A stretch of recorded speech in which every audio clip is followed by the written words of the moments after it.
En esta clase nos vamos a referir a Esquilo particularmente y vamos a comenzar a trabajar con una de las tragedias de Orestíada, Agamenón. En primer lugar, comento brevemente cuestiones biográficas de Esquilo. Ubicamos a Esquilo entre el 525 y 524 a.C. en Eleusis, hijo de un hacendado llamado Euforión. Su situación socioeconómica le permitió iniciar desde muy joven prácticas dramáticas.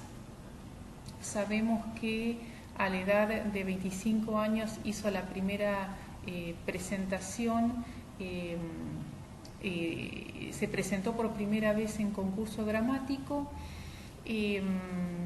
pero que consiguió su primer triunfo a los 41 años.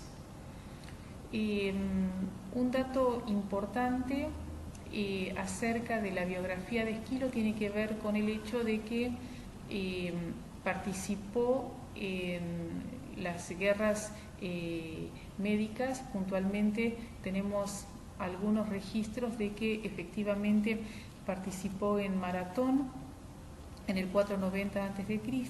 y dudas acerca de su participación en la siguiente batalla destacada, Salamina. Una vez finalizada en el 479 con la victoria griega, las batallas contra los persas, y ya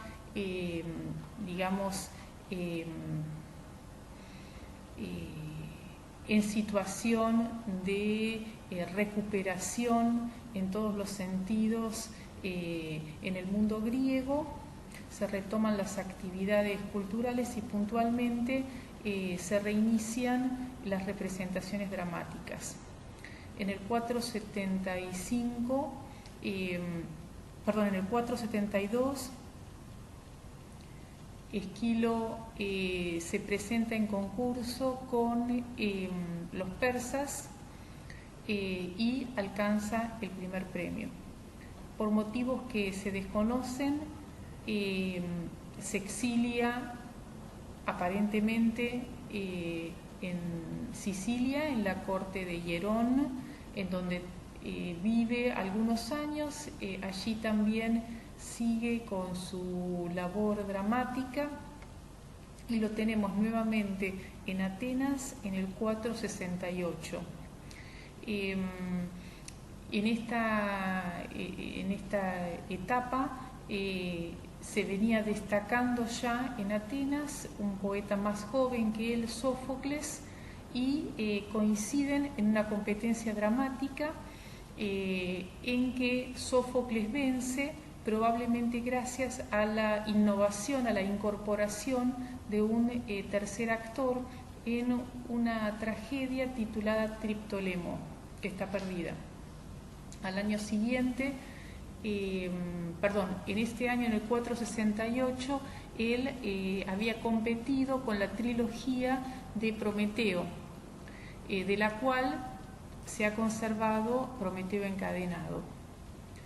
En el 467, aprovechando la innovación de Sófocles, se presenta a concurso con la trilogía tebana y logra el triunfo.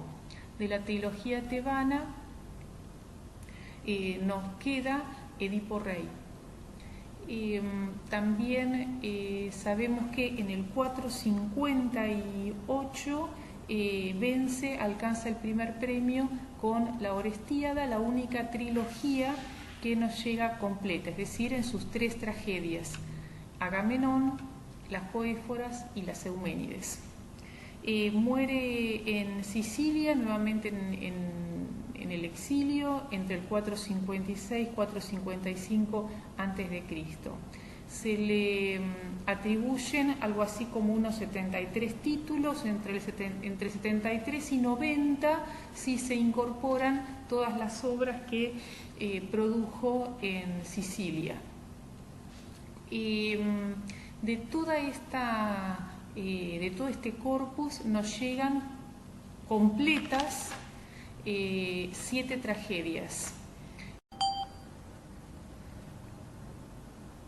7 tragedias son las que han quedado, se han conservado de Esquilo. Las fechas en que las ubicamos son tentativas. En principio, en el 490, las suplicantes, parte de una trilogía constituida por las suplicantes, los hijos de Egipto y las Danaides, en el 490 a.C., fecha que se sigue discutiendo, pero que en principio se considera cierta, dado que los personajes protagonistas son personajes colectivos, y entonces estaríamos más cerca de las características de la lírica coral en su transición a la poesía dramática que en un periodo posterior en que se van,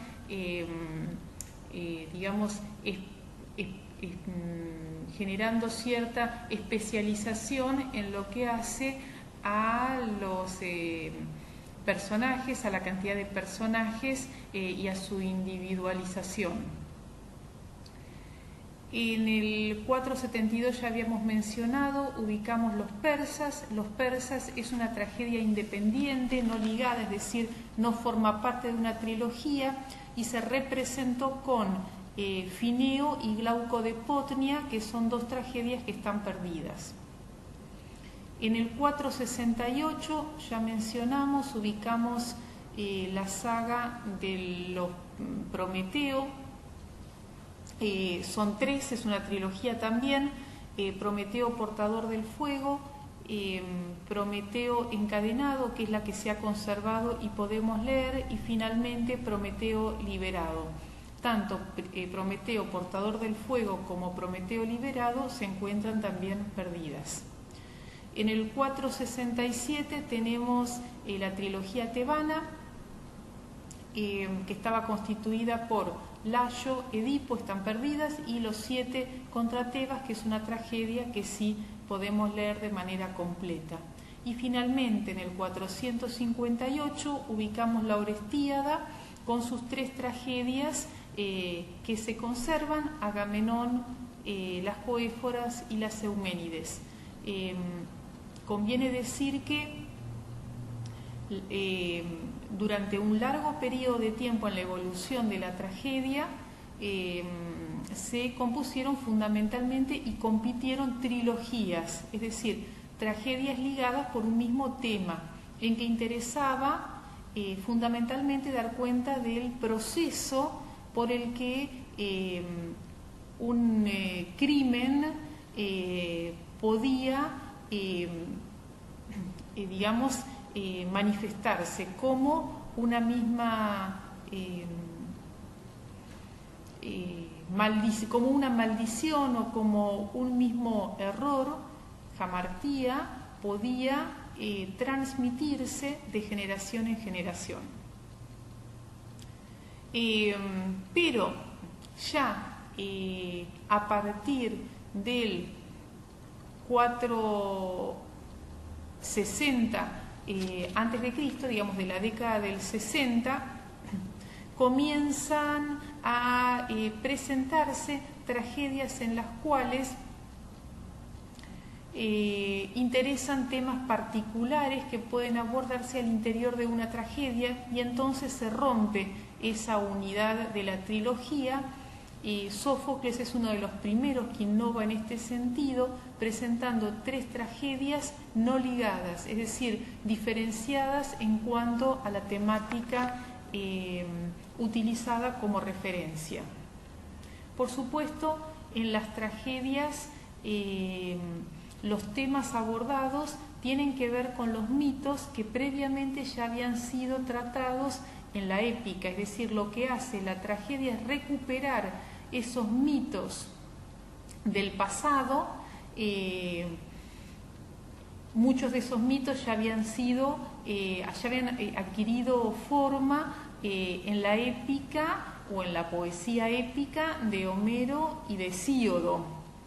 La tragedia se nutre en esos temas míticos, pero lo que sí es particular del género es que esos temas se actualizan en función de las preocupaciones, de las inquietudes que tiene la sociedad del momento, la sociedad del siglo V.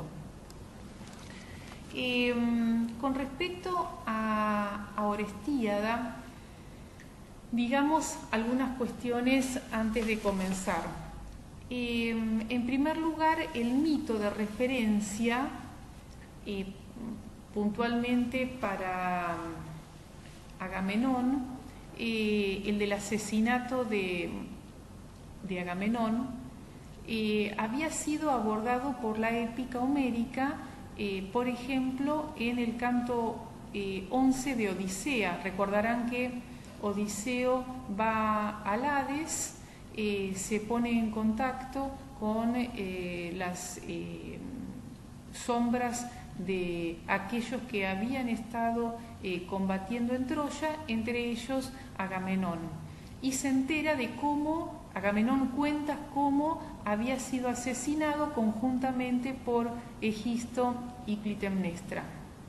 Atendiendo a este indicio, podríamos llegar a pensar que la decisión que toma Esquilo en Agamenón es una innovación. Bueno, en principio no podemos decir eso porque en la Pítica 11 de Píndaro, el poeta coral al que nos referimos en la clase pasada, se nos dice que Clitemnestra fue la asesina, es decir, que evidentemente había más de una versión acerca de este hecho y que Esquilo tomó esa otra versión que también estaba a disposición de Píndaro prácticamente en la misma época. Para comenzar con el tratamiento del argumento, los invito a buscar la página 50 del Keleus 2, cita 1, que dice así: Theus menaito tonda palagen ponon. Recordamos la traducción: suplico a los dioses la liberación de las penas, de los sufrimientos, de los padecimientos. Y tiene que ver con lo que va a contar, y es la situación de desfavorabilidad en la que él se encuentra por imposición de Clitemnestra, observando desde la azotea del palacio a lo lejos el anuncio del regreso de Agamenón. Después de una breve pausa, se alegra, canta victoria y da la señal a Clitemnestra de que finalmente la luz está a la vista y que entonces el soberano está regresando. Es interesante leer al menos parte de sus últimas palabras: un buey enorme pisa mi lengua, generando un clima particular en los espectadores que da cuenta de que algo trágico, una situación trágica está por suceder y que él no puede anticipar nada acerca de eso. Lo demás me lo callo. Un buey enorme pisa mi lengua. El propio palacio, si voz tuviera, podría decirlo con la mayor claridad, porque yo tengo el propósito de hablar del asunto solo con quienes ya están informados, pero lo tengo olvidado para los que lo ignoran. En la Párodos, el coro reflexiona acerca del momento en el que se encuentra 10 años después de que Agamenón partió hacia Troya, y le dirige una serie de preguntas a Clitemnestra. Vamos a leer un pasaje a partir del verso 83. Dice: Si de Tindareo, Sígater, Basile y a Clitemnestra, Tigreos, tú, hija de Tindareo, reina Clitemnestra, ¿qué necesidad? Tineón, ¿qué novedad?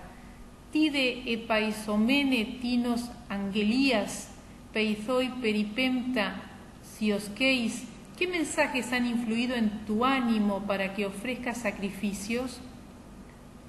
Y entonces tenemos acá un fragmento que ya podemos leer. Dice: Panton de Theón ton astinomon, hipaton zonion ton de Ciraion, ton tagoraion, bomoi doro y si flegontai.